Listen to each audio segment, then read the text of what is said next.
Ar ddechrau'r pandemig, newidiodd y ffordd roedden nhw'n gweithio, lle roedden nhw'n gweithio, a pha hyfforddiant roedden nhw'n ei ddarparu. Fe wnaethant ganslo'r holl ddysgu wyneb yn wyneb, a bu'n rhaid iddyn nhw weithredu'n gyflym i gefnogi gweithwyr gofal cymdeithasol rheng flaen.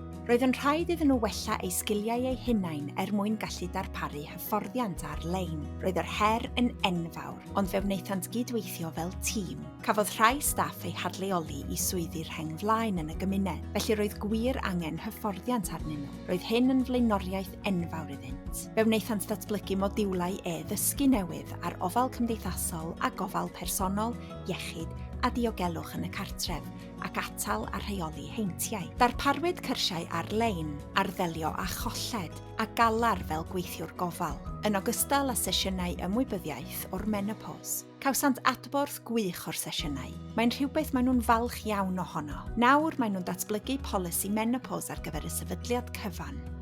Mae cael chwarae rhan yn hynny wedi bod yn arbennig iawn iddyn nhw. Ers lansio dysgu ar-lein, mae nifer y staff sy'n ymuno â chyrsiau wedi cynyddu 4%, ac mae'r nifer sy'n cwblhau modiwlau e-ddysgu wedi cynyddu 7%. Mae'n haws cael mynediad at ddysgu ar-lein, ac mae'n fwy cost effeithiol. Does dim rhaid i staff deithio, ac o ran amser, nid yw'n tarfu cymaint ar ei swydd. Mae pob aelod o'r tîm wedi mynd yr ail filltir i wneud gwahaniaeth. Mae wedi bod yn ymdrech tîm go iawn, ac mae'n dangos pa mor bwysig yw hi i beidio â rhoi'r gorau i ddysgu.